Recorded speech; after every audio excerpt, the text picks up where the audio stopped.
song and lifted spirit to the sky. Take me out of my illusion. Give me wings that I may soar, that I may fly. All I have to give I offer. All you've given me I share. With every heartbeat, every breath I take, let me feel that you are here. Take me gently to the crossroads, light the pathways high and low.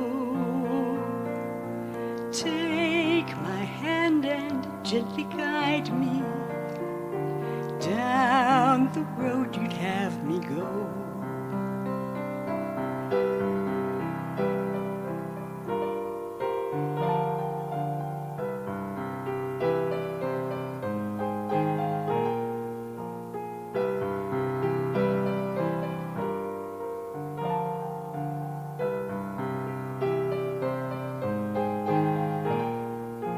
All I have to give I offer.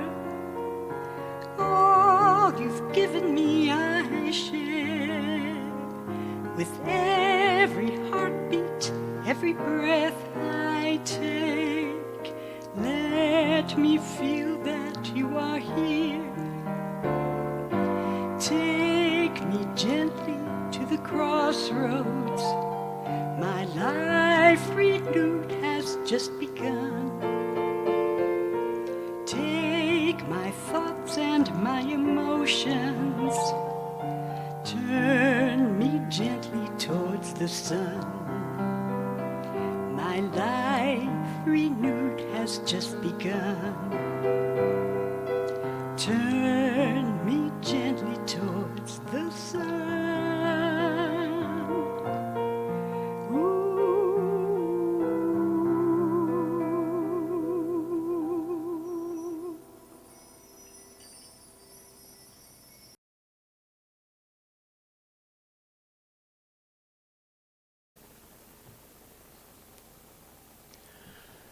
Okay, the bedrock of individuality. I got up pretty early this morning and I changed the direction, sort of the direction of what I wanted to talk about today. What the direction I was going was what's on the back of your program, and I'm just going to stay with some of the same ideas, but I like to have the flexibility of being a little bit more spontaneous. So I'm going to base this on the idea of the two houses, the parable of the two houses that Jesus talked about, because I think it's very important for us to just kind of get back to, I think, one of the most powerful ideas that we teach in unity, and I think that can be taught. But we'll start with this, and I'm paraphrasing the verses here. A wise man built his house on bedrock. It rained and flooded, and the wind beat against the house, but it did not fall because it had a solid foundation. A foolish man built his house on sand. When it rained and flooded, and the wind beat against the house, it fell because it had no solid foundation. I think Jesus was a spiritual genius in his ability to take simple illustrations and apply them to absolutely profound spiritual ideas. And of course, as I have talked about in the development of the Gospels, they went through many changes. The first Gospel was written in 65 AD, maybe 70 AD. And that was the Gospel of Mark. It's not the first one in the New Testament as they're laid out, but that was the first one written. Matthew and Luke used Mark as the basis of their Gospels, and they used other material on top of that, and then John came along and didn't use any of it, although there are some of the sayings that cross over. But this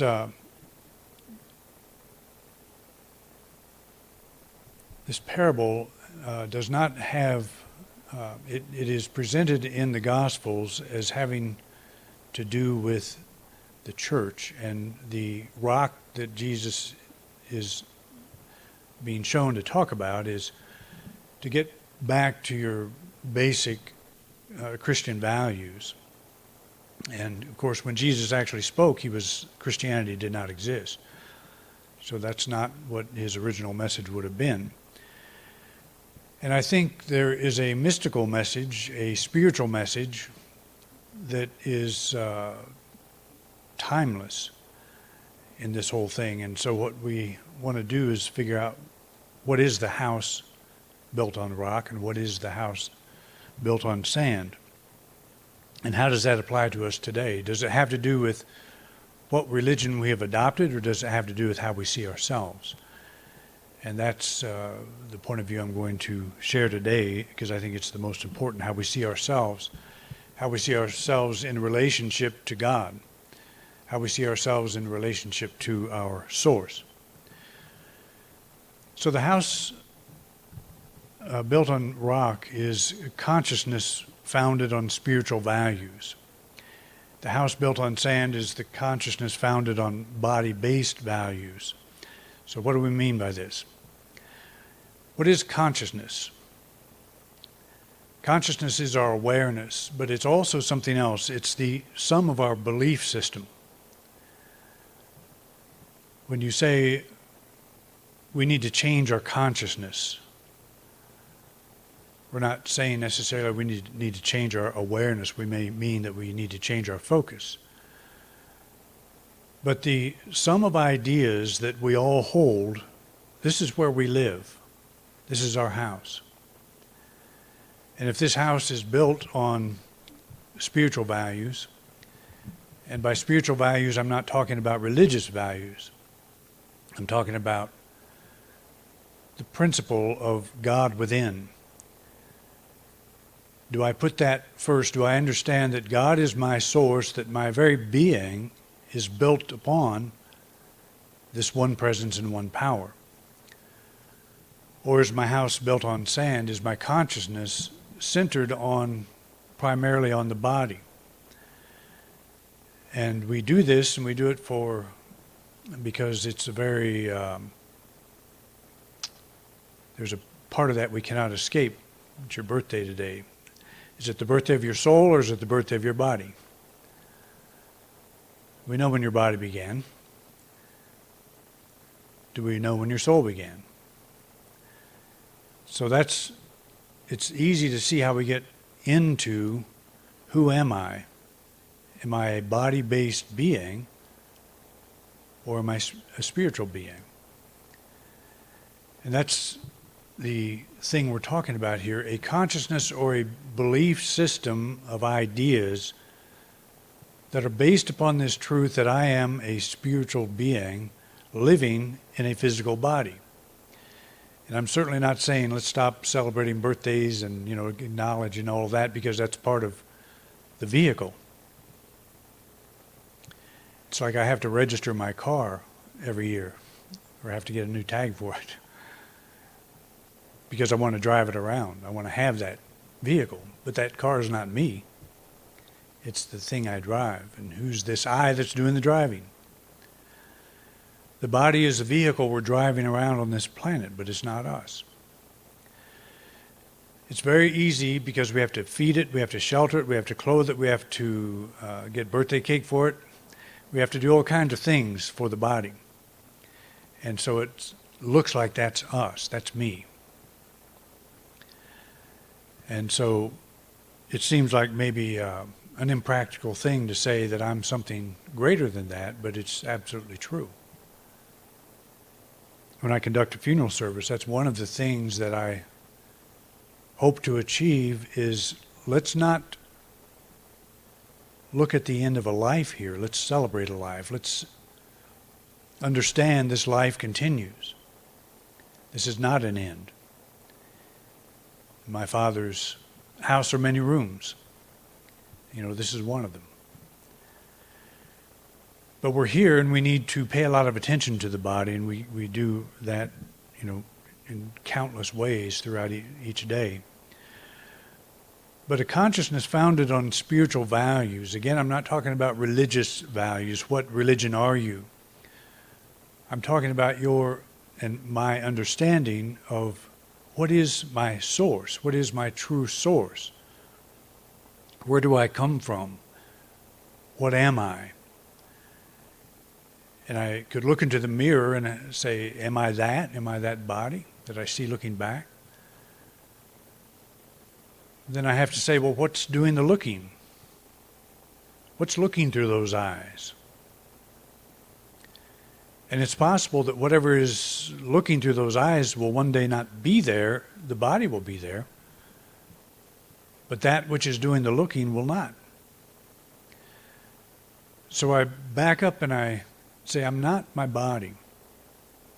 And maybe I look at the problems I'm having in life and see how deeply rooted those are in the physical side. And so what do I do? Do I react to that? Do I get sick over it? Do I fret over it, fear over it? Or do I take a moment to be still and say, this too shall pass? This is just a surface thing. There is much more to me than this appearance, this body-based appearance. That's the body-based values, is when we are reacting to conditions, and we all do it, we're reacting out of body-based values. And again, I'm not saying by any means that we are to be irresponsible with our bodily needs and all the bills that we have and all the things that go around the body. But when a storm comes in our life and we're totally devastated, this is what Jesus is talking about. Why are you devastated? And is there a remedy to that? Is there a way around, a way you can deal with that from a higher level? That's what he's saying. When the rains come, the storm comes, the flood, the winds, all the stuff, and they blow the house down, what's that mean? It means we're freaking out. We're in a state of freaking out because something is going on in our life that we don't think we have any control over. That's the house built on sand that is collapsing. And he's saying you can do that, but you don't need to because there's another way. You can start building the house of your consciousness on the rock. You remember that I am a spiritual being. This too shall pass. And again, it's not irresponsible. We're not saying let's not do what we can do. Let's not stop acting when we need to act. But as I've pointed out so many times, it's how we do the thing. Are we coming out of terror? Are we coming out of fear? Are we coming out of the powerlessness of, I don't have any spiritual connection, I don't have any spiritual power, or the place I put my power is being threatened, and so I'm powerless in that regard? Have I lost that one presence and one power? Have I lost consciousness of that? That's what we want to do. That's as I say often, the meaning of the word prayer, to make an adjustment. Let's get our mind adjusted back to that center. Get back to that house built on rock. Emilie Cady, who wrote one of our basic textbooks, or actually was the basic textbook for many years, Lessons in Truth, made the distinction between individuality and personality. And individuality she named as our spiritual nature, the I that I am. The I that's looking through the eyes into the mirror and seeing that body. You probably have noticed that. You look in the mirror at your body today, does it look a little different than it did a few years ago? It doesn't? It does to me. I've been here 17 years, and a lot of you look a lot different than when I first got here. But I'm going to put myself at the top of that list. I don't think I had white hair when I got here. Did I? I was a young whippersnapper, I guess. See what you did to me. But the body changes. But there's something in me that seems like it's the same I that's still looking at that body. And that's that's always intrigued me. It sounds like a simple thing. But when I was 5 years old, I have a few memories, back then. And I was there, I was observing the I that I am. I've always been that. And it's gone through all of these various changes, and I don't have the same body. It's a different body altogether. But that is what Emilie Cady would be referring to as our spirituality. That's the rock that we're talking about here. Do I build my house on that ever-changing, there was a 5-year-old, now there's a 66-year-old, and that changes, has gone through many, many changes. But that observer in me has never changed. It's always been there. The personality is that body-based self-image. We all have a basic personality. It's like a fingerprint. We all have an individual fingerprint. It's a personality. If you have animals, they all have personalities. That's not a bad thing at all. If animals have it, it must be okay. But we have it. We have a personality, but is that us? You may know somebody's personality, but do you know them necessarily? Do you know who they are? The personality is more this surface thing, this persona, this mask that we wear. It goes back to the... it comes from an acting term, where if a person is on the stage and they want to create a character, they'll put a mask on, maybe become a bear, or become a villain, or become something. But the one wearing the mask they're not that character. They're playing a role. And so the personality is more that surface level. And a lot of us spend a lot of time trying to develop a good personality. In fact, we are taught this. This is a lot of our self-help literature is geared around how to put on a better mask, how to create a better mask, how to create a better personality, one that's more likable and can be more successful in life. And we can do that, and if we observe ourselves, we can still discover that, maybe the world loves us, but maybe we don't love ourselves so much. Maybe we're very successful, but something's missing. Something feels like it's gone.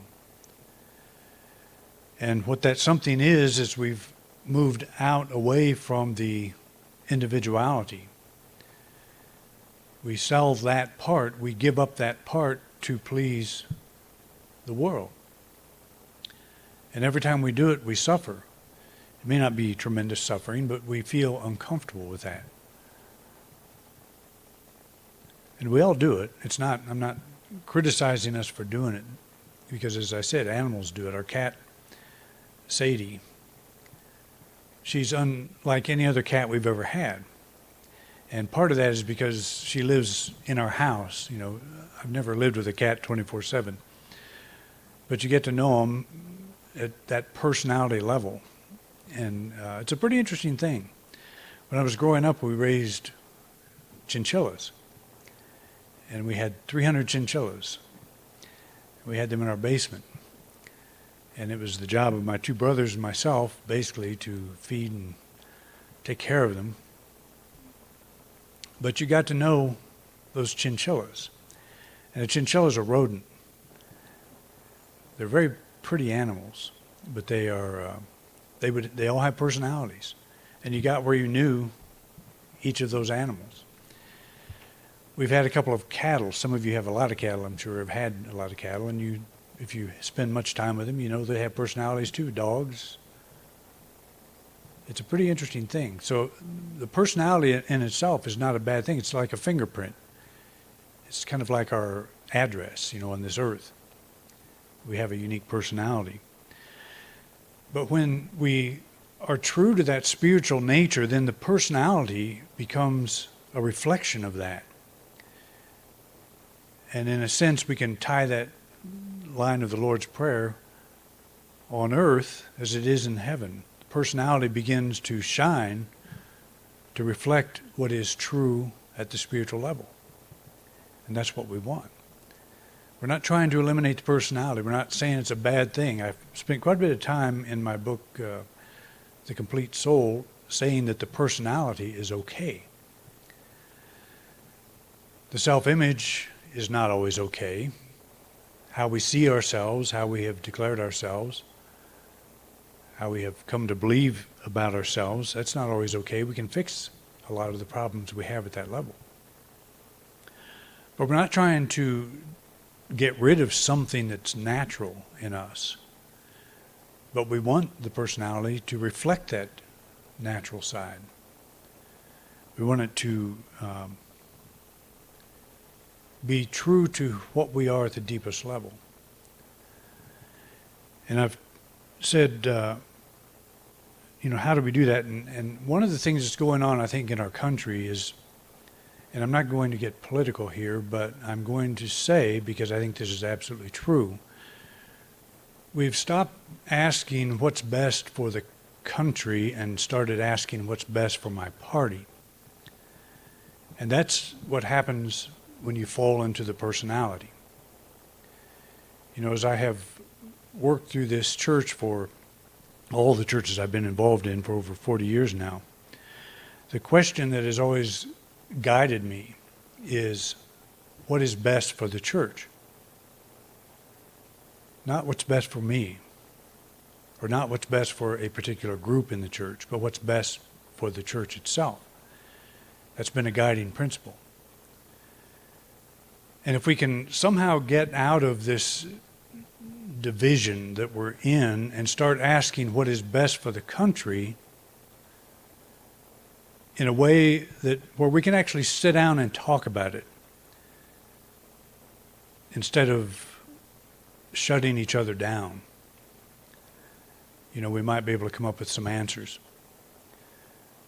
But this is a personality level conflict, and that's why I want to talk about this today, because we talk about spiritual things as if it's just something we kind of fall back on, that it's not all that important. But it is important. It's absolutely important, because if we ourselves are weak, we will join other groups of people that are weak, and that's where we get our strength. And that doesn't work. Never has worked.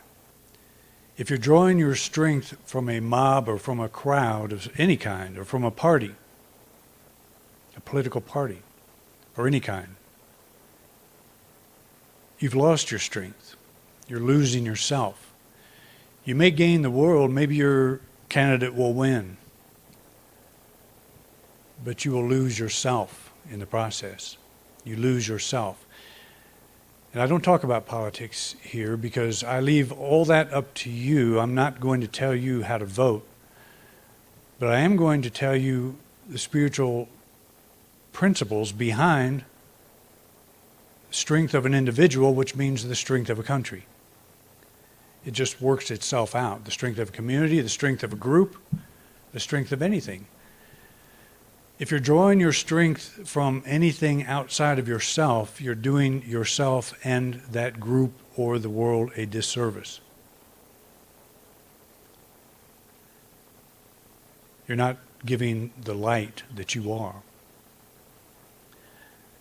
And so that is the most important thing, is to find your center, to build your consciousness upon your rock, not somebody else's rock. You can't do it. If you're trying to do that, you're building upon the sand. Strength comes from the inside out. This is spiritual. How do you tell what a spiritual value is? It always starts with this principle. Strength comes from within. If you have to draw your strength from somebody or something else, you're not practicing a spiritual value. You're practicing a body-based value, where strength comes from the outside in. I feel like I'm a whole person because I'm hooked up with this group or this person. And that's one of the concepts of marriage, and I think I talked about this in you guys' marriage. I know I did because I talk about it in everybody's. That you're not really marrying your better half, and maybe in your case it's, I don't know. Sorry, Al. How do you know I was talking to you? You knew I was talking to you. How do you know I wasn't talking to her? But you know what I mean. Is the other half of you running around on this planet someplace? Is your wholeness out there someplace? Will you be happy when you finally meet it? I forgot how many people I've married. It's been over 1,000 by now. I mean, in couples. And statistics say that anywhere from 50 to 60% of those split up. I don't know. I don't know a lot of the people I've married. I don't know what happened to them after that fateful day. But there's this belief that somehow I'm incomplete, and if I just find the rest of myself, I'll be complete. It's not just marriage, it's career, it's house, car, place we live. It's a lot of things, a lot of ways we are looking for our strength or our wholeness outside of ourselves. We become victims of our circumstances, victims of our society, victims of whatever, and our whole thinking is, how do we get rid of those people that are victimizing us? Well, the way you get rid of the people victimizing you is to start by looking in the mirror, because that is the one that is doing the victimizing. And what you've done there is you have lost sight of who you are as a spiritual being. Maybe you've never had that vision, but it's possible to get it. But if you're going to instead join a group that says, just be with us and you'll be whole, you'll always be deceived by that. You'll never be happy. You'll never be satisfied with that. But the only source of victimization on this planet is us. Because we are created in the image and after the likeness of God. That means you are created whole. If you feel that you have been wronged, you can spend your life destroying yourself, destroying your peace of mind, lamenting over that, and maybe you have a good point. But is that what you want to be? Is that who you are? Is that what you want to be to be all you can be? If the kingdom of God is within you, as Jesus said it was, what's that mean? I would think that would mean the kingdom of God is a pretty powerful thing. That my spiritual nature is what I'm seeking. That is what every person in this country is seeking, and the world is seeking. They're seeking to understand who and what they are at a spiritual level, but nobody has told them where to find it. Nobody's told them where to look. That nobody's told them the importance of doing that. They've been trained to think it's something outside of themselves. That's where your problem is, and that's where your answer is. Fix that thing outside of yourself. But it doesn't work. It doesn't last. And yes, we need a political system. We are in a society, we are in a country. The United States of America is my country, and I'm interested in how it works. And I want to do everything I can to respond to the question, what is best for my country? And I may have one answer, you'll have another. And I will let you have that answer. I'm not going to discredit you or consider you something less than me because we don't have the same answer. You've been watching a talk presented by Reverend Doug Bottorff at Independent Unity here in beautiful Grand Junction, Colorado. We would like to thank everyone who joined us here today, as well as those of you who joined us online. Thank you so much for watching. If you like this video, please like and subscribe to our channel, and be sure to share it with those you think who might benefit from this message. If this brought value to your life, please consider donating to us on PayPal. Thanks again for watching.